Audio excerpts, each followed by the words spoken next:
Hello everyone, welcome to it up. My name is Niharika Walia Bhatnagar और आज मैं आपके साथ डिस्कस करने वाली हूँ सीआईबी एबीएफएम का पीवाईपी यानी previous year paper. So that is for the जुलाई 2024। शुरू करें। हम लोग आज कर रहे हैं इस पर्टिकुलर पेपर को so that we can actually understand paper में क्या आया था और कितना ज़्यादा वो इम्पोर्टेंट था, राइट? क्योंकि ना आइडिया तभी हो पाता है कि जब हम पूरा पेपर देखते हैं कि एग्जैक्टली किस तरह से पेपर आया था, कौन से क्वेश्चन थे और किस किस मॉड्यूल से किस तरह के क्वेश्चन थे, that prepares you well for the examination. So this is one particular initiative where we are preparing you through this. So इस पूरे सेशन में बने रहेगा। नंबर 2, आज हम क्या डिस्कस करने वाले हैं, सबसे इंपॉर्टेंट ये, अगर आप बुकलेट डाउनलोड करना चाहे तो कहाँ से कर सकते हैं। ये बुकलेट आप डाउनलोड कर सकते हैं हमारी डिस्क्रिप्शन के अंदर ना हमारे पास एक लिंक गिवन है, that takes you directly to our website और वहां से आप इसको कर सकते हैं download. So all this thing जो पूरी डिटेल है पीवाईपी यानी प्रीवियस ईयर पेपर की, आप जाके डाउनलोड कर सकते हैं। तो जल्दी से उसको डाउनलोड कर लीजिएगा ताकि आपकी ना एटलीस्ट आइडिया हो जाए कि जुलाई 2024 का पेपर आखिर कैसा था, राइट? तो चलिए आज शुरू करते हैं इस पेपर के डिस्कशन से। और अगर ये सेशन आपके लिए हेल्पफुल रहता है तो प्लीज़ इसको शेयर ज़रूर कीजिएगा। This is all the preface जहाँ पर आपको टाइप ऑफ क्वेश्चंस और कंप्लीट क्वेश्चंस और उन सब की बाकी डिटेल्स आपको मिलेंगी, मतलब what exactly the book says, right? So उसके बाद आपके पास आ जाता है हमारा टेबल ऑफ कंटेंट्स, यानी हम लोगों के सेक्शन 1 के अंदर आपका मॉड्यूल ए वाला portion, just click on it and you will go to the module A all together. ठीक है, तो इसमें आपके पास चारों मॉड्यूल्स के अंदर वो डिवाइडेड है और सेक्शन 2 एंड सेक्शन 3 में और जो टॉपिक्स है जिनके एग्जैक्ट क्वेश्चंस नहीं मिले थे बट टॉपिक्स पता थे, वो टॉपिक्स भी आप लोगों के लिए ऐड कर दिए गए and we have a column called what's next. चलिए let's start with the specific area of our questions. सबसे पहला क्वेश्चन आता है, which management theorist defined management as the process of planning, organising, leading, controlling. देखिए, Peter F Drucker is a very important name, Frederick Taylor is again a very important name, लेकिन in actual ना planning, organising, leading and controlling, POLC का जो base था वो बनाने वाले Henry Fayol थे। Max weber is also very important name, मतलब आप बुक में ना मल्टीपल जगहों पे इन चारों के नाम देखेंगे, लेकिन हाँ, ये बेस ऑफ अकाउंटिंग जो है, मतलब base of the process of management जो है, वो हेनरी फ्योल की दी हुई है। इन्होंने ह्यूमन टच जो है वो ऐड किया था मैनेजमेंट के अंदर। इससे पहले सब प्रोडक्शन बेस्ड, इंसानों से काम करवाने बेस्ड था। फिर इन्होंने बोला कि एक मिनट, आप इंसान को इंसान तो समझो, आप उसे काम करवा रहे हो, वो पर्टिकुलर पर्सन आपके साथ में उतने मोटिवेशन के साथ काम भी तो कर पाए। वो सारी बेसिक जो सीधी ना वो इनकी दी हुई थी। ठीक है, here comes the next question. Which among the following theories is also known as satisfier dissatisfier theory? Satisfier dissatisfier basically talks about, देखिए मेरे को ना क्या satisfy करेगा एज अ पर्सन, मेरे को satisfy करेगा अगर मेरी ग्रोथ दिख रही है मुझे करियर में, अगर नहीं दिख रही है तो मैं वहां काम नहीं करना चाहूंगी। और dissatisfier क्या होगा? देखिए, वहां जहां पे मैं काम कर रही हूँ, लाइटिंग का होना मुझे कभी कोई मोटिवेशन नहीं हो कि वाह मेरे ऑफिस में बहुत अच्छी लाइट्स हैं, नहीं। लेकिन अगर मेरे ऑफिस में डिम लाइट्स है ना और मेरे सिस्टम पर देख देख कर सर दुख रहा है, एक टाइम बाद that will become a reason that I don't want to work here anymore, because मेरे को हेडेक होने लग गया है क्योंकि ये चीज हो रही है। सोचिए, बेसिक सी लाइटिंग, मतलब डिससेटिस्फायर इज बेसिकली समथिंग जिसकी एब्सेंस हमें इरिटेट कर देती है और सेटिस्फायर जिसकी प्रेजेंस हमको मोटिवेट कर देती है, यही फर्क है। सो ये पर्टिकुलर थ्योरी किसकी दी हुई है? Hierarchy of needs theory? नहीं। XYZ मोटिवेशन हाइजीन थ्योरी या नन ऑफ द अबव? इसका नाम और क्या है? Hierarchy of needs is given bye Maslow. ठीक है, एक्स एंड वाई थ्योरी भी एक बड़ी इंपॉर्टेंट थ्योरी है, हम इसमें भी पेपर में एक्सपेक्टेड होता है इसमें से क्वेश्चन आएगा, इससे पिछले वाले में पेपर्स में इसके बारे में आया भी हुआ है। This particular theory is also called two factor theory और इसको कहते हैं motivation hygiene theory. Which of the following statements is or are correct? Henry Fayol is widely acknowledged as a founder of modern management methods. Agreed. He is the one जिनको specially कहा जाता है कि ये ना मॉडर्न मैनेजमेंट को लाने वाले सबसे पहले पर्सन थे। ठीक है, then Henry Fayol publish the book the principles of scientific management in 1911। नहीं, देखिए इनके लिए हम ये नहीं कह सकते क्योंकि साइंटिफिक मैनेजमेंट ये नहीं, टेलरिज्म लाए थे। जो था ये बेसिकली ना FW टेलर की पूरी थ्योरी थी, द साइंटिफिक मैनेजमेंट, इसीलिए इस साइंटिफिक मैनेजमेंट को टेलरिज्म भी कहा जाता है because of the name of the person FW Taylor. तो इसका आंसर हो जाता है C, that is 1 and 3 is the answer. ठीक है, देन हमारे पास क्या आ जाता है, the dash school of management believes in use of technology for increasing the efficiency and the employees with concentration on errors and their rectification. मतलब ये कहते हैं भैया अपना एक काम कीजिए, टेक्नोलॉजी का इस्तेमाल कीजिए सो दैट हम एरर फ्री होकर चले। First part is classical or traditional, second is neoclassical, third is quantitative, and the last one is system. ये पर्टिकुलर सिस्टम जहाँ पर टेक्नोलॉजी का इस्तेमाल किया जाने लगा था, ये समय था इंडस्ट्रियलाइजेशन का। और इंडस्ट्रियलाइजेशन पर ये जो पूरा सिस्टम लाने वाला था, दैट वाज क्लासिकल और ट्रेडिशनल। ठीक है, इसके थ्रू वर्किंग होती थी। Then comes, which among the following statements is not correct about the assumptions and inferences of Maslow's hierarchy of needs? Abraham Maslow का ये स्पेसिफिक थ्योरी बात करती है सिस्टमैटिक मोटिवेशन की। Human beings have wants and desires which influence their behaviour. हमारा जो human behaviour जो होता है वो डेफिनेटली हमारी वांट्स और डिजायर्स से अफेक्ट होता है। Yup, that is also true. ठीक है, बट यहाँ पर ये नॉट ट्रू की बात कर रहे हैं तो ये तो ट्रू है। सिंस नीड्स आर मेनी, मतलब ये फर्स्ट वाला पार्ट एलिमिनेट हो गया, बी भी एलिमिनेट हो गया। Then since needs are many they are arranged in the order of importance from the basic to complex. ये भी इनका है, हायरार्की बेसिक इनकी ऐसी बनी थी, बेसिक नीड्स से उठते उठते आपकी फाइनल नीड्स तक पहुंचने का रास्ता। तो ये और ये ए और बी करेक्ट है, तो इसका मतलब या तो सी और डी ही हो सकते हैं, या फिर मतलब या तो ये होगा या तो ऑल आर ट्रू। ये भी गलत हो गया। जब पहले दो सही हो गए तो आपके पास ऑप्शन ही ये बचा कि यही दोनों गलत होंगे। ठीक है, the person advances to the next level only after the lower level need is completely satisfied. Actual में ऐसा नहीं होता। मतलब बेसिक क्या होता है, जैसे इस पर्टिकुलर थ्योरी में गिवन है कि रोटी कपड़ा मकान, फूड शेल्टर क्लोथिंग आपकी बेसिक नीड्स है।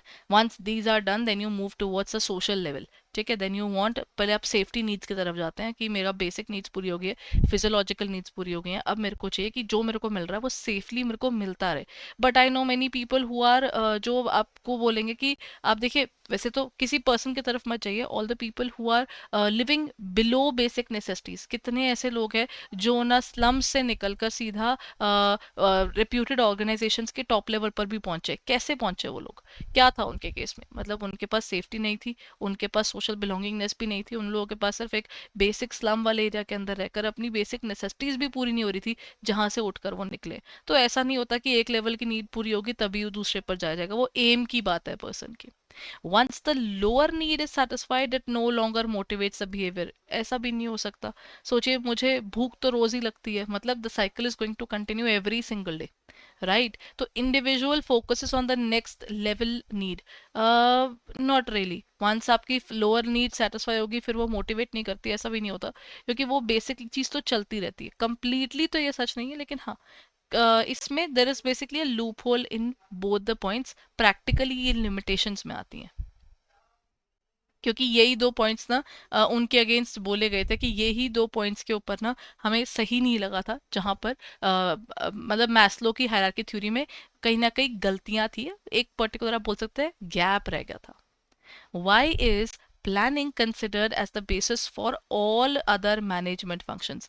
प्लानिंग बेस क्यों है? प्लानिंग इसलिए बेस है क्योंकि इससे काम शुरू होता है, बिना प्लान के आप चल नहीं सकते हो। Because it promotes chaos, it never promotes chaos, it removes chaos. It provides directions for efforts, that's correct. क्योंकि मुझे पता है ना कि अगर मैं आपको बोलूँ कि अच्छा मेरे को ना कुकिंग करनी है, but I don't know what to cook, तो मैं एक तरफ पानी उबाल रही हूँ, एक तरफ कुछ कर रही हूँ, कुछ कर रही हूँ, क्योंकि मुझसे आगे पूछे कि क्या बनाना है, एंड आई से डोंट नो, मैं तो सिर्फ अभी काम कर रही थी, that will not make my ultimate goal achieve ना। मेरी कुकिंग कंप्लीट नहीं होगी, I won't be able to eat anything. If I really want to have a proper management I really first have to have a plan. ये करना है मैंने आज, बस उतना पता होना चाहिए, उसके बेस पर सब कुछ शुरू होता है। It does not provide certainty because it avoid uncertainty. कोई भी चीज देखिए, ह्यूमन लाइफ में अनसर्टेनिटी एक प्रेजेंट चीज है। प्लान बना और आज प्लान बनने के बाद चार चीजें और ऐसी आ गई जो उस प्लान का पार्ट ही नहीं थी, तो क्या मैं वो नहीं करूंगी? करूंगी तो वो भी। तो अनसर्टेनिटी जाती नहीं है और आप उसको अवॉइड कर भी नहीं सकते, because it eliminates the need for controlling. Without controlling your plan is nothing. मैंने प्लान बनाया जी, मैंने आज ये खत्म करना है, और आप मुझसे बाद में आके पूछोगे कि मैम होगा पूरा, फिर मैंने बोलूंगी ओहो सर नहीं हुआ, तो ऑब्वियसली फिर मुझे लगेगा कि मुझे करना है, फिर मैं वो चीज करूंगी। तो बेसिकली कंट्रोलिंग के बिना प्लान चलते नहीं है, आपको प्लान में कंट्रोल ऐड करना ही पड़ता है। Which of the following part of the 6 internal factors that are a part of PESTLE. PESTLE का बेसिक मतलब होता है political, economical, social, technological, legal and last is environmental. ये सारे आते हैं. अब वो कह रहे हैं कि इसके अंदर विच of the following is a part of 6 internal. Performance नाम की कोई चीज नहीं होती, इकोनॉमिकल होता है, and there is nothing called scientific even, and we do not have the point of local as well. So I can say 2 and 4 ही मेरे पास है जो इसके अंदर आते हैं. ठीक है. पेस्ले एनालिसिस एक बड़ा इंपॉर्टेंट एनालिसिस है. इसके थ्रू आप किसी भी पर्टिकुलर प्रोडक्ट या किसी भी पर्टिकुलर डिवीजन या किसी भी तरह के केस स्टडी के अंदर आप उसके सारे फैक्टर्स को कवर कर सकते हैं जो उसको अफेक्ट करता है एक्सटर्नली, नॉट इंटरनली देयर. ठीक है. Political, economical, then we have social, then next is technological,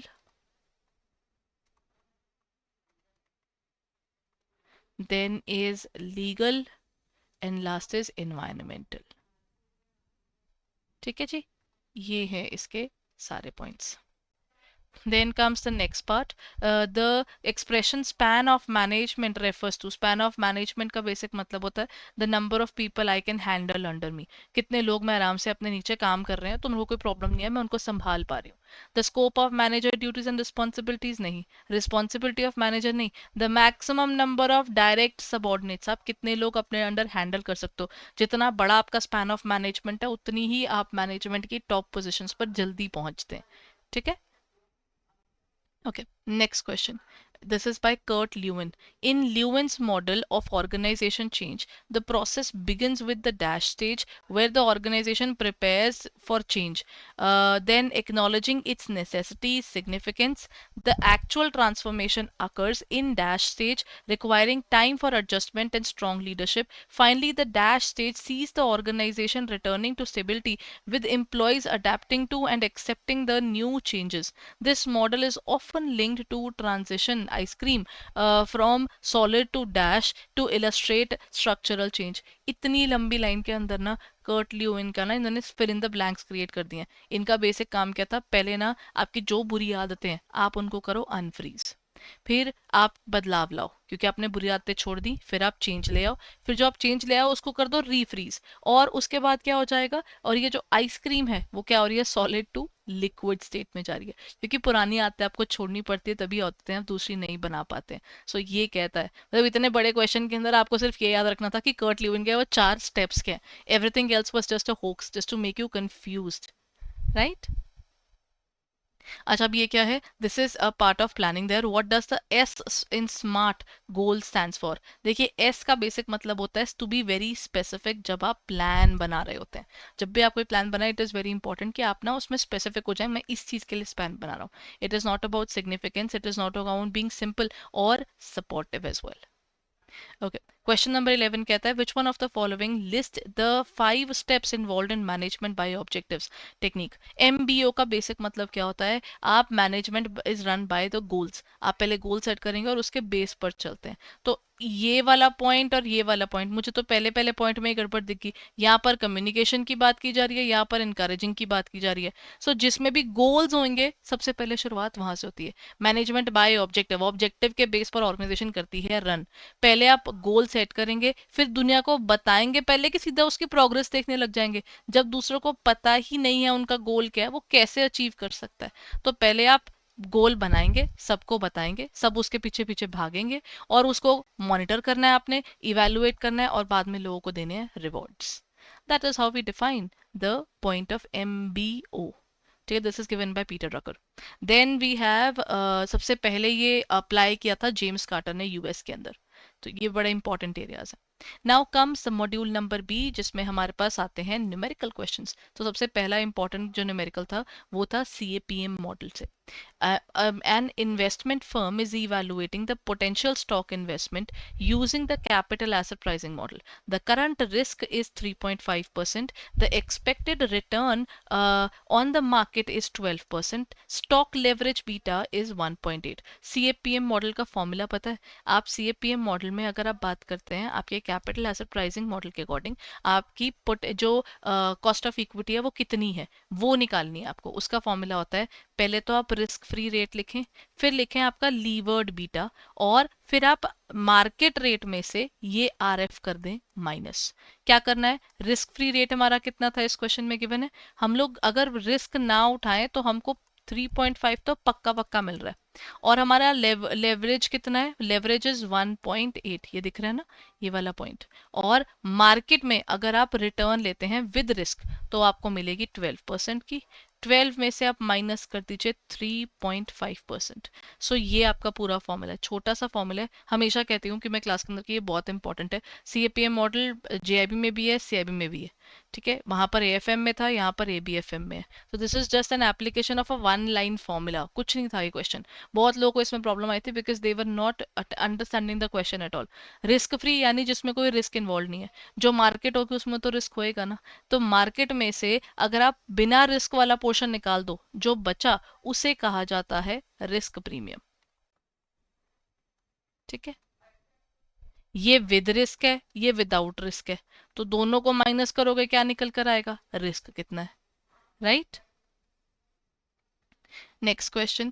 XYZ Limited specializes in manufacturing LED bulbs. Recently, they implemented activity-based costing system to better understand the cost. The following data was gathered for one of its popular LED models. Monthly demand in production 15,000 units की है, selling price इनका 1200 है, तो आप ये बोल सकते हैं इनकी total sales कितनी होगी, 15,000 into 1200 की। वेरिएबल कॉस्ट कितना हो गया, that is 1000 rupees per unit, तो 15,000 इंटू 1000 हो गया। फिक्स्ड कॉस्ट इनकी 12 लाख पर यूनिट है। Under the ABC costing it was noted that production involves several specialised processes of which the assembly of electronic chips, मतलब बहुत सारी प्रोसेसेस हैं उसके अंदर, और ये चिप्स असेंबल किए जाते हैं 50 के यूनिट्स के अंदर, ठीक है, मतलब एट अ टाइम 50 यूनिट्स आप एक बारी में बनाते हैं। तो अगर आपके पास 15,000 यूनिट्स हैं तो 15,000 आप डिवाइड बाय 50 कर दीजिए ना, तो वो कितना बना हमारा, दैट इज 15,000 डिवाइड बाय 50 करेंगे तो आपके ओवरऑल 300 तो बैच हो गए, आ गए ना 300 बैच। अब कहता है कि after the assembly of the LED in question the next batch is for another model. Thus there is a need to recalibrate machines, कुछ कुछ टाइम बाद आप दूसरा प्रोडक्ट भी बनाते हैं तो आपको दोबारा मशीन करनी पड़ती है set. Each setup cost incurs 600 rupees as the cost covering calibration and machine maintenance, वो कॉस्ट आती है। Previously these costs were linked with together with fix cost, actually ये वैल्यू तो चेंज होएगी ना कुछ कुछ टाइम बाद, कंप्लीटली फिक्स्ड का तो पार्ट ये नहीं होगी। क्वेश्चन आपको कहता है based upon the provided data determine the profit per month for XYZ electronics for their LED model applying ABC method. अगर आप ABC मेथड लगा रहे हैं तो सबसे पहले आपको क्या निकालना पड़ेगा, when you are using ABC method, तो one of the basic things जो आपको करनी पड़ेगी, सबसे पहले आपको इसके अंदर ना निकालना पड़ेगा आपका कितना कॉस्टिंग बन रहा है, ठीक है। तो पहले हम एक बार टोटल सेटअप कॉस्ट निकाल लें, कितनी आई, अगर 300 बैचेस हैं इंटू 600 रुपीज करें तो कितना बना, 6 3 सा 18, 1,80,000 तो आ गई मेरी सेटअप की कॉस्ट, ठीक है ना। पहले मेरी टोटल कितनी कॉस्ट थी, 12 लाख मेरी टोटल फिक्स कॉस्ट थी, उसमें से अगर मैं ये 1 लाख कर दूं 80 माइनस, तो इसका मतलब मेरी फिक्स्ड कॉस्ट कितनी हो गई, ये मेरी सेटअप कॉस्ट है, मेरी फिक्स्ड कॉस्ट हो गई 10,20,000। मैंने क्या किया, टोटल 12 लाख थी, 12 लाख थी टोटल, उसमें से मैंने सेटअप माइनस कर दी, तो एक सेटअप कॉस्ट हो गई और एक रिमेनिंग फिक्स्ड कॉस्ट हो गई, ये वाली चीज हमने निकाल ली, ठीक है। Once you are done with this part आपको क्या करना है, आपको सेल्स में से ये सारी चीजें करनी है माइनस। कैसे करेंगे हम, इस क्वेश्चन को सॉल्व करने का टेक्निक यहाँ पर बता रही हूँ। सेल्स में से आप कीजिए variable cost minus, setup cost minus, फिर रिमेनिंग फिक्स्ड कॉस्ट माइनस, फिर आपको मिल जाएगा profit for the year. Sales कितनी थी टोटल, सेल्स हमने भी पीछे देखी थी ना, सेल्स वाज 15,000 यूनिट्स थे into 1200, that means 15,000 units into 1200 आप करेंगे, दैट गिव्स यू 1,80,00,000।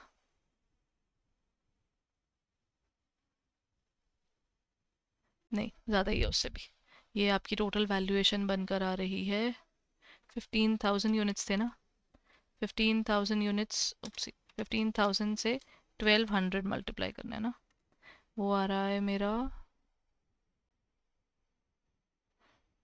180 लाख आ रहा है एक्चुअली, ठीक है ना।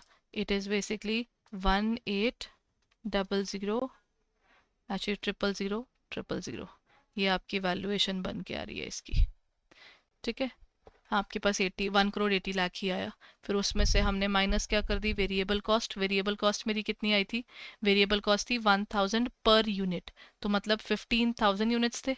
तो कहना है इससे 15,000 यूनिट्स के साथ में 1000 मैंने मल्टीप्लाई किया, it comes out to be 1 crore 50 lakh आ गया।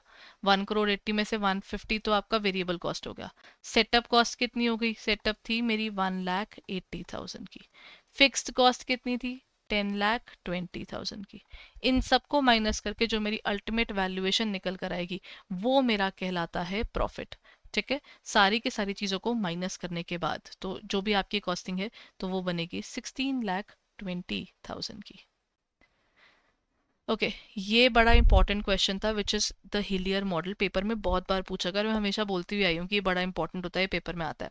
हिलियर मॉडल क्या कहता है, of risk analysis of investment decisions, what specific aspects of cash flows is utilized to determine the level of risk associated with the cash flows. In actual no Hillier model is linked with the fact that ना हम लोगों का जो expected amount होता है हम उससे कम पर कहीं ना कहीं आ जाए, कुछ ज़्यादा हो जाए, फिर क्या होगा, यानी हमारे पास एक स्टैंडर्ड डेविएशन हो जाए, ये इंडिकेट करता है कि ऑर्गेनाइजेशन का मॉडल पूरा खराब हो गया, क्योंकि आपकी जो एस्टिमेशन थी आपका रियलिटी उससे बहुत दूर हो जाए तो प्रॉब्लम हो जाती है, तो वो स्टैंडर्ड डेविएशन की बात करते हैं। बाकी सारे पॉइंट्स जैसे यहाँ पर बात की जा रही है, एक्सपेक्टेड आपका सम कितना है वो नहीं आएगा, ये कोरिलेशन से रिलेट नहीं करता, ये कंपैरिजंस की बात नहीं करता, ये कहता है आपने सोचा था क्या और क्या हो गया, उसका इम्पैक्ट कितना है, ये चीज नोट की जाती है इसमें। क्वेश्चन नंबर 15 कहता है a company produces and sells 12,000 shirts, the selling price of one shirt is 600 rupees, मतलब 600 रुपीज का एक शर्ट है। वेरिएबल कॉस्ट कितनी है आपकी, 200 रुपीज। तो आप क्या करें, सेल्स में से पहले वेरिएबल कॉस्ट माइनस कर दें, कितना बच गया, 300 रुपीज कितना बचा, 400 बचा, ठीक है। 400 मेरे पास बचा, 400 रुपीज मेरा कंट्रीब्यूशन हो गया सेल्स में से।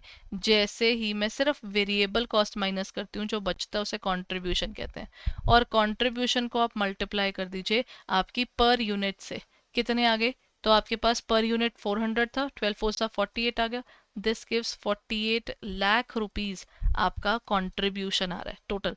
मतलब हमने सिर्फ वेरिएबल कॉस्ट अगर माइनस किया, मैंने क्या किया, कौन पर यूनिट इन दोनों को निकाले, जब मेरे को चीज़ें पर यूनिट गिवन ही है तो पहले मैं पर यूनिट ही कॉन्ट्री निकाल लेती हूँ, फिर मेरे पास टोटल आ जाएगा। टोटल में से क्या करते हैं, फॉर्मूला होता है सेल्स में से पहले वेरिएबल कॉस्ट माइनस कीजिए, जो बचा उसे कहते हैं कंट्रीब्यूशन, उसमें से माइनस कीजिएगा फिक्स्ड कॉस्ट, जो बचा उसे हम कहते हैं प्रॉफिट।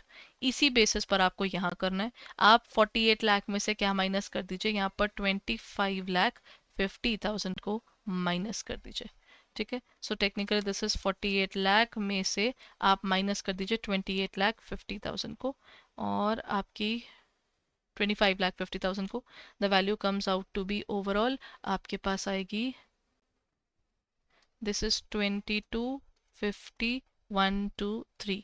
अब क्वेश्चन क्या कह रहा है, calculate the degree of operating leverage.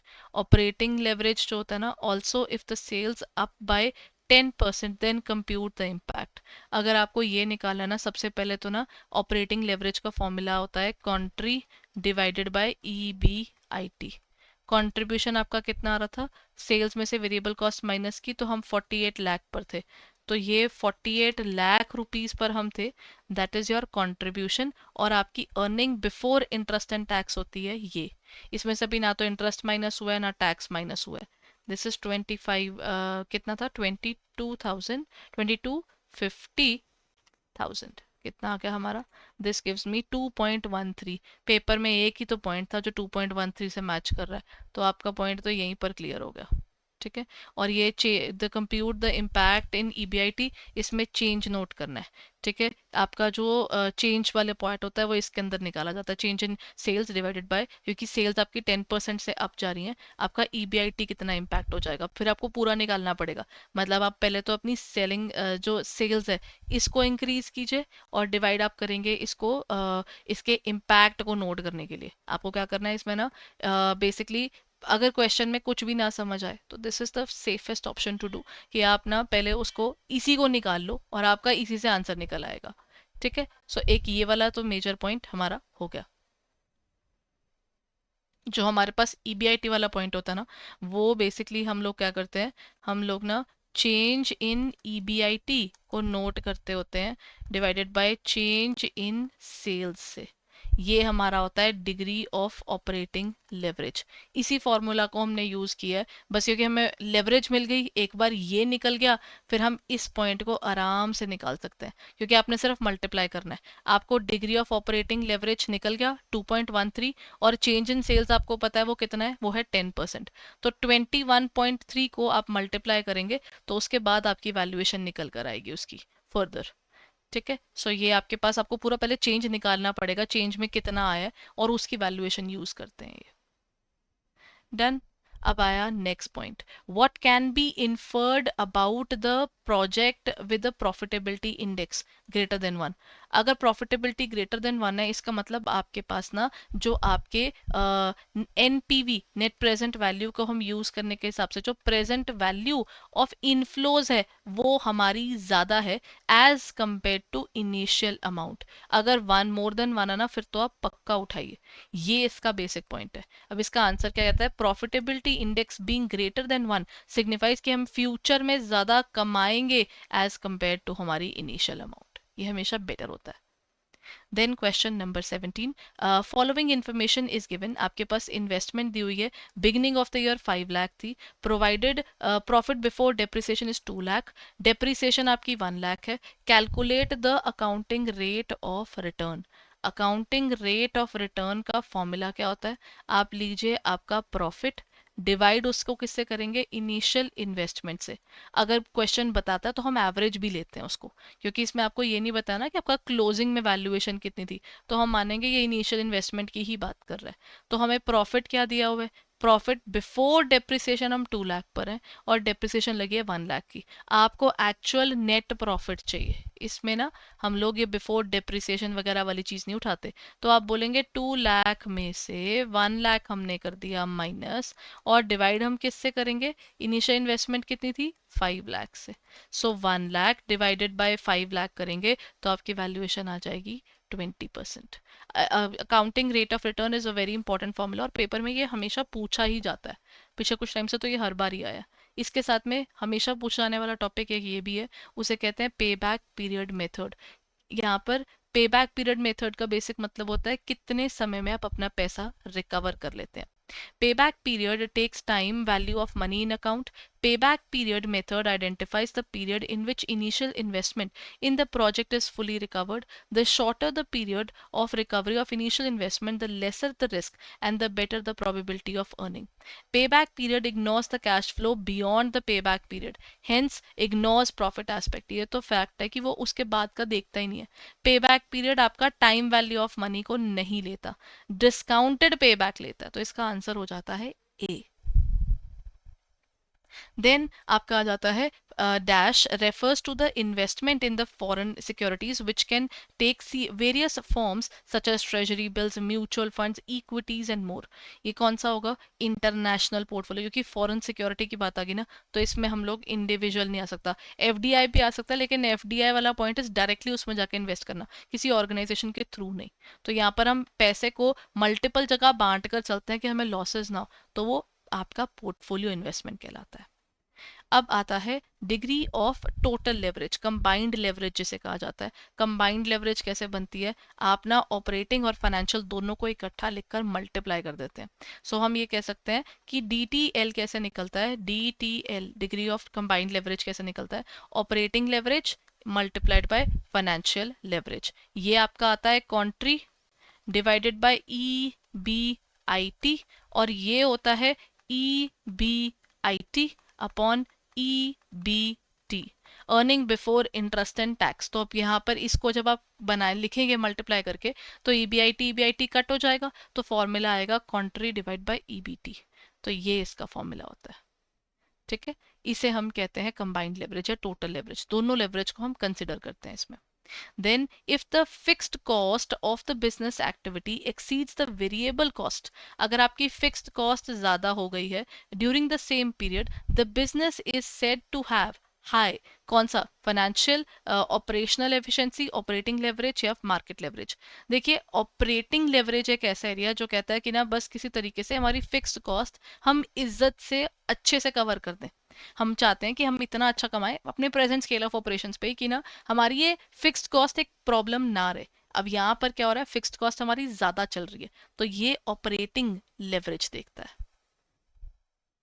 Given the risk-free interest of 3% in USA and 9% in India, the current spot is 83. What is the forward rate for the second year? अगर आपको 2 साल के बाद की वैल्यूएशन निकालनी है ना, हमेशा याद रखिए आप आज का लिखिए स्पॉट, और हमेशा याद करने का टेक्निक इज सबसे ऊंचा हिंदुस्तान हमारा. Always keep your country first. So यहाँ पर क्या आएगा, 1 प्लस, यहाँ पर इंटरेस्ट कौन सा, domestic, divided by 1 plus interest कौन सा, फॉरेन. ये फॉर्मूला होता है इसका, और कितने साल होंगे वो यहाँ पर मल्टीप्लाई होंगे. अब यहाँ पर 2 साल है तो आपको सेकेंड ईयर के हिसाब से चलना है. तो इसके फॉर्मूला में क्या होगा, आपके पास करंट 83 रुपीज का है. इंडिया का रेट कितना है जी, risk free rate is 3% in US, और इंडिया में वी आर हैविंग एट 9%. तो 1 plus 9% India, 1 plus 3% USA, and do the square of it. इसके बेस पर आपका आंसर निकलता है. ये बेसिक सा क्वेश्चन है, इजी क्वेश्चन था रादर ये, बट बस समझने में लोगों को जब फॉर्मूला नहीं पता होता तो प्रॉब्लम आती है. This will give you the answer 93.94. Then what is the call option in context of debentures issued by a company. Call option का बेसिक मतलब होता है जब आप ना सामने वाले को बोल देते हो कि ना आप, call option is basically nothing but company के हाथ में होता है कि वो लोगों को बोले कि मैं पैसे पे करने को तैयार हूं. तो option with debenture holders to convert, नहीं, कन्वर्जन नहीं है. आप ना ही कंपनी मेच्योरिटी से पहले बोल देते कि आप, मैं बाद में पैसे दूंगा, नहीं. कंपनी कहती है मेरे पास अभी पैसे आ गए, आप अपने पैसे लो और आप जाओ. तो option for a company to repay the principal amount for the debentures before the due date, ये टाइम से पहले पे किया जाता है, ड्यू डेट से पहले. इसकी ड्यू डेट से पहले इंटरेस्ट पे करने को नहीं कहते. अ वेरी इंपॉर्टेंट एरिया फर्दर, ये भी पेपर में बहुत बार पूछा गया है, that is MIRR, modified internal rate of return. ये क्यों बनाया गया, प्राइमरली ये डिजाइन किया गया था एड्रेस करने के लिए compare to traditional internal rate of return. Modified internal rate of return आया इसलिए था क्योंकि ना हम लोग ना कई बार सालों के बीच में भी, एक बार प्रोजेक्ट शुरू हो गया उसके बाद भी उसमें और इन्वेस्ट कर देते थे, उससे हमारा IRR खराब हो जाता था. तो उसको सही करने के लिए it corrects the assumption that cash inflows are reinvested at the project IRR. तो हम IRR के अलावा उसकी वैल्यूएशन में जो चेंजेस आते हैं उसको करेक्ट करने के लिए इसको बेसिकली लेकर आए थे, इसलिए इसका आंसर ए है. क्योंकि नेक्स्ट में पॉजिटिव नेगेटिव वाला है, सिंगल रेट ऑफ रिटर्न वाला पॉइंट नहीं था, टर्मिनल वैल्यूज को भी ये नहीं देखता. इसका क्रक्स मैंने आपको बता दिया, it shows that all cash flows are compounded, compounding का बेसिक वर्क नहीं करता ये, और ना ही ये कैलकुलेट करता है discounted rate of return. IRR खुद में ही वो डिस्काउंट रेट है. ठीक है.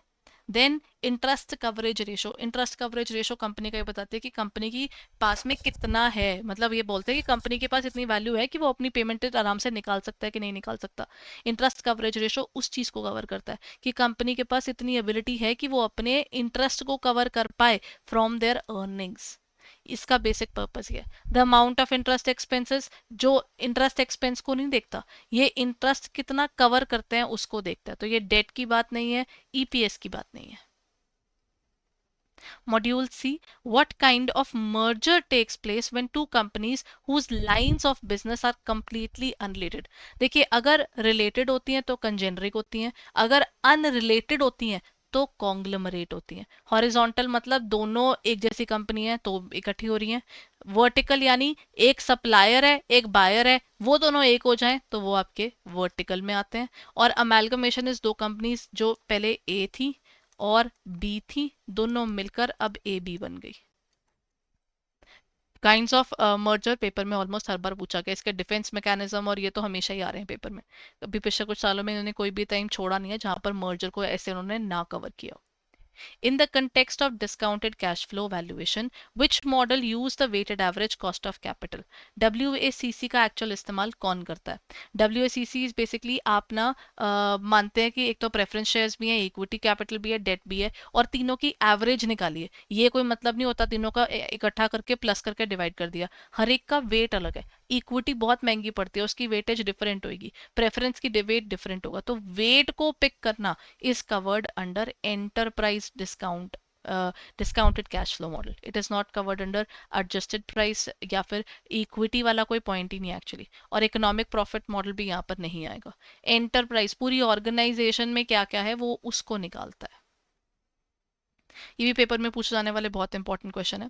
Based on the zero growth model what would be the fair price of the share if XYZ is expected to pay a constant dividend of ₹3 and investor requires 12%। Zero growth model का formula होता है, आप अपने dividend को divide कर दीजिए सिर्फ और सिर्फ रेट से। कुछ नहीं करना था इस क्वेश्चन में, सिर्फ आपको डिविडेंड निकला था ₹3 का, उसको डिवाइड करना था 12% से, और आपकी वैल्यू निकल के आ जानी थी। बस इतना सा पॉइंट था इसका। ठीक है, दैट इज, ये आपका वैल्यू आएगा कि 25 की। इतना सा फॉर्मूला था इसका। इसका इम्प्रूव्ड वर्जन भी पेपर में आया हुआ था, एक साथ ही आया हुआ था रादर। ये विच of the following describes the direct comparison approach? Direct comparison वहां पॉसिबल है जहां पर एक तो चीजें सिमिलर हों और आप थोड़ी बहुत एडजस्टमेंट्स भी करें, क्योंकि आप और सामने वाला बिल्कुल सेम नहीं हो सकता। और आप पता लगाएंगे, ये ज़्यादातर यूज़ होता है आपकी लैंड वगैरह की वैल्यूएशन में, और लेकिन आप ये मानते हो कि उस लैंड का सबसे अच्छा बेस्ट यूज़ कमर्शियल यूज़ में प्राइस कितना होएगा, आप उसको पिक करते हो।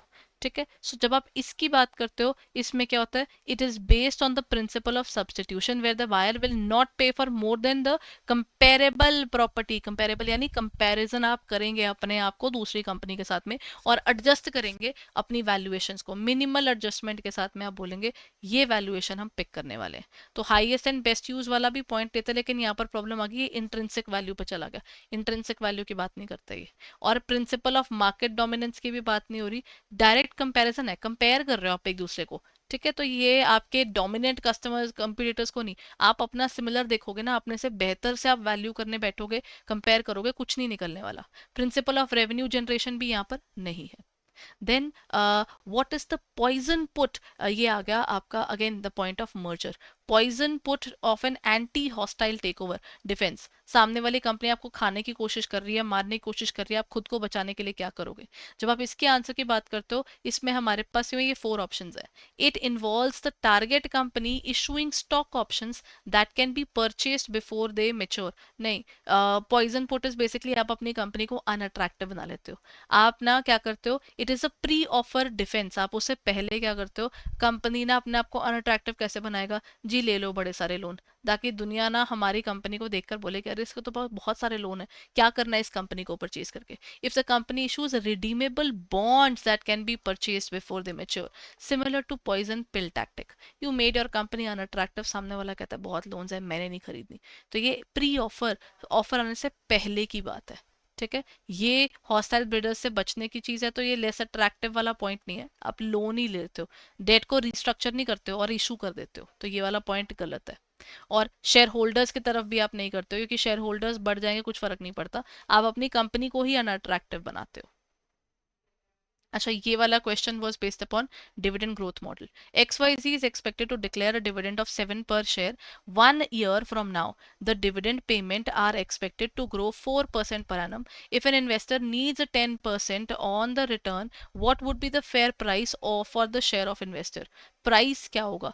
प्राइस निकालने का तरीका इज बेसिकली आप आने वाला dividend divided by R minus, अब इसमें क्योंकि ग्रोथ की बात आ रही है तो ग्रोथ माइनस की जाती है।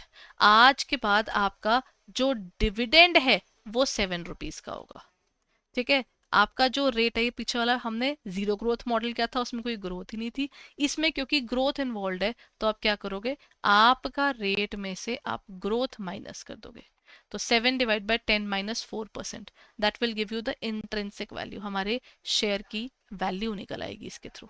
ये डिविडेंड ग्रोथ मॉडल है basically. That is P0 is equal to D1 upon R minus G। ये पेपर में हमेशा आता है, तो याद रखिएगा इसको। Then which of the following acts mention the governing merger and acquisitions in India? India के मर्जर और एक्विजिशंस फेमा नहीं देखता क्योंकि ये तो पैसे को देखता है। इनकम टैक्स नहीं देखता। कंपटीशन एक्ट इंटरवीन जरूर करता है, लेकिन जो specifically regulation of securities market से है वो सेबी के थ्रू होता है। Which of the following methods can be used to finance the area of finance mergers and acquisitions deals? अगर आप मर्जर एंड एक्विजिशन की डील्स की बात कर रहे हैं तो इसके अंदर ना आप कैसे भी दे सकते हो, चाहे कैश में दो, चाहे आप स्टॉक में दो, या लोन ले लो, तीनों दिए जा सकते हैं, इसमें कुछ गलत नहीं है।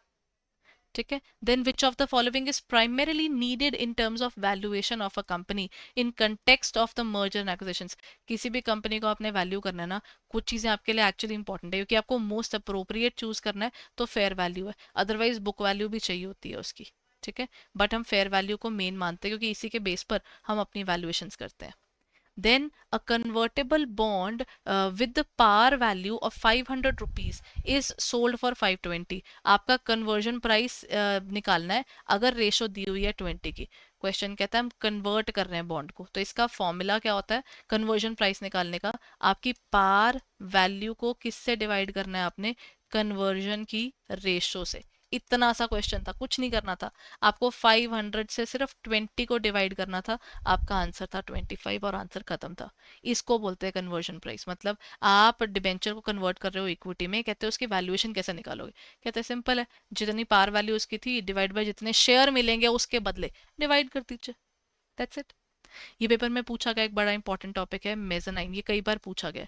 What do you mean by the mezzanine financing? जब तक कंपनी कोई डिफॉल्ट नहीं कर रही, वो चीज एक प्लेन डेट है।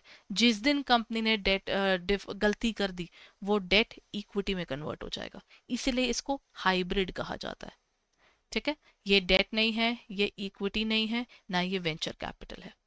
Then what are green bonds? Green bonds यानी वो बॉन्ड्स जो हम इशू करते हैं क्योंकि हम अपने ना ग्रीन बिजनेस लेकर आ रहे हैं। So this is all about bonds specifically design to finance climate and environmental projects.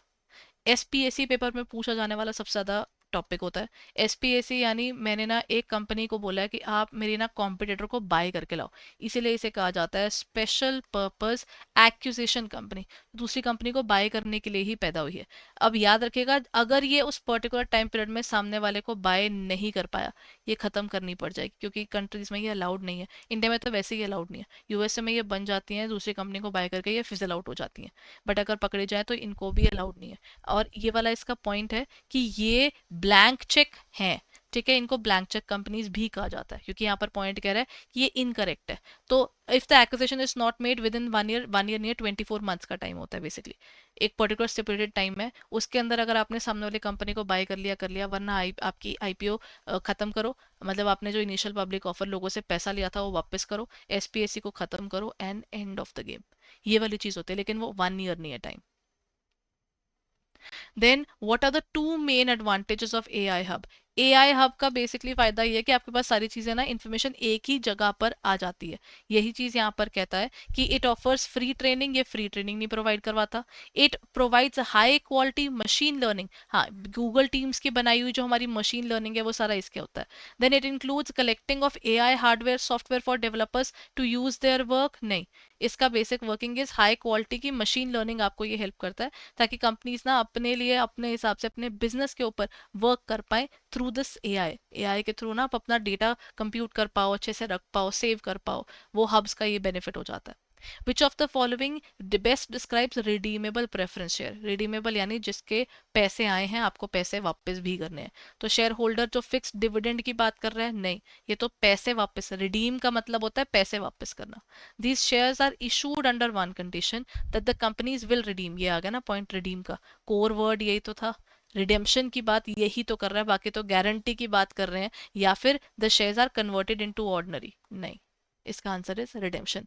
पैसे आए हैं 20 ईयर्स के अंदर अंदर आपको वो वापस करना है। इंडिया में अलाउड नहीं है 20 से ऊपर। What is the primary objective of Startup India Action Plan? Startup India Action Plan is basically about startups की हेल्प करना, ताकि ना वो ग्रो करे तो इकोनॉमी भी ग्रो करे थ्रू द स्टार्टअप्स। जो भी इकोनॉमी में हम लेकर आएंगे, नौकरियां बढ़ेंगी, सबका फायदा होगा। ये इमीडिएट फंडिंग नहीं, इसका बेसिक फंडिंग नहीं है, इसका basic is long term economic growth को देखना, तो इसका आंसर बी है। रिस्ट्रिक्ट करना तो डेफिनेटली नहीं हो सकता, इनकरेज करना फिर हो सकता है, लेकिन सिर्फ अर्बन एरिया में करेंगे ये तो गलत होगा ना। इंडिया में वैसे ही बहुत डिस्पैरिटी है, रीजनल और बढ़ाने की बात हो जाएगी ये तो ये तो वैसे ही गलत हो गया। Which of the following best describes exit strategy in venture capital? Venture capital का बेसिकली एक रूल होता है, कुछ टाइम वो आपको पैसे इन्वेस्ट करके रखेगा, आफ्टर 3 to 7 years के बीच में ना दे एग्जिट, अगर उनको लगता है कंपनी चल गई है, मेरे को कोई और इंटरेस्ट नहीं है, मैंने जितना कमाना था कमा लिया, मैं जा रहा हूँ, तो वो उस समय एग्जिट स्ट्रैटेजी का इस्तेमाल करते हैं। या तो खुद बाहर निकल जाएंगे, या किसी और कंपनी को वो बोल देंगे कि आप ले लो, या मतलब अब इस कंपनी से बाहर निकलते हुए ये क्या करेंगे, उस कंपनी को पूछेंगे तुमने अपने शेयर्स जो हमारे पास है वो बाय करने हैं कि नहीं करने। सो इसका ये होता है, it is the final step, ये एक्चुअली लास्ट स्टेप है एवरीवन, जहां पर फ्यूएस्ट पॉसिबल लॉसेस आप उसमें चाहते हो कि अपने लॉसेस कम हो, हम निकले यहाँ से बाहर, तो हम अपने शेयर किसी और को दे देंगे जब आपको लगता है इस कंपनी में एंड ऑफ द गेम हो गई है। Then what is the primary function of SIDBI? SIDBI basically ना एक ऑर्गेनाइजेशन है जो हेल्प करती है फंडिंग में, ठीक है, तो बेसिकली ये क्या है, to provide capital to SEBI registered alternate investment funds को, एआईएफआईज को ये मदद करता है। इसका काम सेटअप नहीं है, ये फंड ऑफ फंड का काम है, नए नए बिजनेसेस के ऊपर मल्टीपल फंड्स इकट्ठे होते हैं और वो फंड्स बहुत बड़ा फंड बनाते हैं जिसके थ्रू ये सारे हेल्प करते हैं। To offer the loans to small and medium, ये नहीं हो सकता इसका point. To grant financial aids, ये करते हैं लेकिन इससे ऊपर है ना, इनका फाइनल फंक्शन इनका ये नहीं है, इनका बेसिक सेबी रजिस्टर्ड जितनी भी ऑर्गेनाइजेशन है उन स्टार्टअप्स को मदद करना है। सो ये उसके ऊपर चलते हैं, they are just not located कि अच्छा नहीं हम एसएमईज को ही मदद करेंगे, ऐसा नहीं है। what is the की characteristic of collared floating rate notes? अच्छा ये फ्लोटिंग रेट क्या होता है, सेम रेट नहीं रहता, जितना आपके मार्केट में चेंज होएगा हम भी उतना बदलेंगे, सो ये उसको कहते हैं फिक्स्ड, तो ये नहीं होगा फिर उस हिसाब से, ठीक है। Issued by the Leeds permanent building society 1993, fixed rate की ये बात ही नहीं करता, ये आ गया आपका फ्लोटिंग इंटरेस्ट होता है ये, क्योंकि ये मिनिमम 7% और मैक्सिमम 11% है, टाइड टू लिबोर, लंदन का जो आपके पास इंटर बैंक और ओवरनाइट रेट होता है वो आपका यहाँ पर आ जाता है, ठीक है। अब ये दे इशूड विद नो इंटरेस्ट, नहीं, फ्लोटिंग की तो बात एक ही जगह हो रही है, फ्लोटिंग ही हमारा मेन टर्म है, वो सिर्फ बी में है। लास्ट वाले में भी डिनोमिनेशन की बात की जा रही है, वो फॉरेन करेंसी कन्वर्टेबल बॉन्ड्स वाली चीज़ों में होती है, जब आप उसको डिनोमिनेट यूएस डॉलर्स में करते हैं। Which of the following is characteristic shared by both private equity and venture capital? Private equity और venture capital बड़ी organizations को और बड़ा होने में मदद करते हैं, तो ये उसको इन्वेस्टमेंट के तौर पर, ट्रेडिंग के तौर पर नहीं देखते, ये ऑपरेट नहीं करते हैं अपने स्ट्रिंजेंट रिस्ट्रिक्शन से, उनको तो खुलने का जगह देते हैं, रिफ्रेन करते हैं, एक्टिव ओवरसाइट नहीं है, तो पूरा देखते हैं, इन्होंने पैसे जो लगाए हैं, तो इनका आंसर बी हो जाएगा। ऑटोनॉमस पूल्स बनते हैं कैपिटल के जो मैनेज किए जाते हैं, और ये फंडिंग इनको प्रोवाइड करते हैं, और सिर्फ फंडिंग नहीं, पता है दोनों के दोनों गाइडेंस भी देते हैं, बट दोनों एस्टैब्लिश ऑर्गेनाइजेशन की तरफ भागते हैं। वेंचर थोड़ी मिड वाली, और प्राइवेट इक्विटी तो फुल ऑन जो पूरी होंगी उनको ही मदद करेगा। Which of the following is not an objective of 32210? ISO 32210 है सस्टेनेबल फाइनेंस, काम करो लेकिन ना अर्थ को इतना डैमेज भी मत करो, दुनिया को इतना खराब भी मत करो कि आने वाली जनरेशन उसमें कुछ बेनिफिट ना मिल पाए उन्हें। Assisting organisations in transitioning to activities geared towards contributing on long term sustainability, creating value on seizing new investments, improving investment portfolio, and the last one is encouraging organizations to focus solely on short term gains without considering environmental and social। Actually ये encourage तो नहीं कर रहा, not है ना, हाँ not वाला point है ना, तो यहाँ पर यही आएगा, इनकरेज तो करता ही नहीं है, तो कहता है कि आने वाली जनरेशन के लिए छोड़ो, ये तो कह रहा है कि उनको सोली बोलो कि शॉर्ट टर्म बात है, ना ना ये लॉन्ग टर्म है। What is the key difference between investment in real estate funds and the private equity funding? Real estate में होता है कि आप लॉन्ग टर्म उस चीज़ में पैसा डालकर चलते हैं, एंड देन उसकी वैल्यू भी चेंज होती है। मेन पॉइंट ये है कि मिनिमम कैपिटल शेयर जो है वो आपके पड़ते हैं सस्ते, और रियल एस्टेट में चलता है मेजर पैसा, रियल एस्टेट का पैसा ब्लॉक भी ज़्यादा होता है और आपको मेजर डालना भी पड़ता है, जबकि प्राइवेट इक्विटी फंडिंग में भी वैसे दोनों में ही आपकी अमाउंट मेजर चलती है, बट ये कि minimum amount of capital required to purchase shares in real estate is significantly higher, क्योंकि एक एक प्लॉट कितना कितना महंगा आता है, लेट्स अंडरस्टैंड दैट पार्ट, तो ये महंगा चलता है, प्राइवेट इक्विटी फिर इससे थोड़ी कम है। विच ऑफ द फॉलोइंग, ये पेपर में बड़ा इंपॉर्टेंट है, ये भी मॉड्यूल डी का ही हिस्सा है, आपके जो फर्स्ट चैप्टर में हाइब्रिड के अंदर ही आ जाता है। Perpetual non cumulative preference shares जो हैं issued by Indian banks to qualify the inclusion of additional tier capital, additional tier one capital, ये इसका कौन सी चीज, इसका कंडीशन नहीं है, इसके ना 10-11 कंडीशन दी हुई है उसमें। The instruments must be issued by the bank and fully paid, ये तो इसका पॉइंट है, क्योंकि कह रहा है क्वेश्चन जिसमें कौन सा नहीं है। PCNPS should have a maturity date, step ups and redemption incentives, नहीं ज़रूरी नहीं है, लेकिन हाँ इसमें क्या है, इन्वेस्टमेंट इन डिविडेंड्स में मस्ट बी फिक्स और फ्लोटिंग, कुछ भी हो सकते हैं, ये तो ठीक है। Banks must have full disclosure at all time to cancel distribution and payments, banks का थोड़ा में थोड़ा ज़्यादा स्ट्रॉन्ग होता है ना, बैंक इसमें कभी भी कुछ कर सकते हैं, भाई इंडियन बैंक्स अगर कर रहे हैं उनकी इच्छा है कब क्या करना चाहते हैं, तो ये इंसेंटिव, ये स्टेप अप्स वाली चीज़ें ना पहले डिफाइन नहीं होती हैं, तो ये इसका आंसर है। ठीक है, दैट इज इट। इसके अलावा ना कौन कौन से टॉपिक से किस किस तरह के आया था ये आपके पास पूरा यहाँ पर डिटेल में कवर्ड है। And then we have section number 3 की और कौन कौन से आपके पास क्वेश्चंस आए थे और किस किस तरह के टॉपिक्स में से आए थे, तो all these things were covered in your paper. So I hope आपको इसका आइडिया हो गया हो। सबसे पहले समझिए जो आप पढ़ रहे हैं, अपना रिसोर्स देखिए, देन प्रायोरिटाइज कीजिए इसी के बेस पर कौन कौन से टॉपिक्स इंपॉर्टेंट थे। ठीक है, मॉड्यूल डी बड़ा इंपॉर्टेंट है और मॉड्यूल ए बड़ा इंपॉर्टेंट है, इनमें तो जल्दी स्कोर हो जाता है। मॉड्यूल बी और सी थोड़ा टेक्निकल है, ध्यान से पढ़ना पड़ता है, सिलेबस को आपको समझने में हेल्प करता है और डेप्थ ऑफ अंडरस्टैंडिंग आपको ये देने में मदद करता है। So when you are preparing, अगर आपको लगता है कि नहीं I want to go further and मैं डिटेल में पढ़ना चाहता हूँ, so you can go and check out our website www.edutap.in। आप सिर्फ edutap.in पे जाएंगे तो आपको यहाँ पर CIB कोर्सेज में हमारे सारे कोर्सेज मिल जाएंगे, जिसमें हमने ये सारी चीज़ें डिस्कस की हुई हैं, प्रीवियस ईयर पेपर्स के क्वेश्चंस के साथ साथ जो मोस्ट इंपॉर्टेंट टॉपिक्स हैं। द मास्टर कोर्सेज अवेलेबल, हमारे सिंगल कोर्सेज भी अवेलेबल हैं। So if you are checking it out, concept notes, live classes, PYQs सब आपको इसमें मिलेगा, full length test, chapter wise test. So when you are preparing, कोशिश कीजिए कि आप अपनी अच्छे से प्रिपरेशन कर रहे हैं through the in depth knowledge.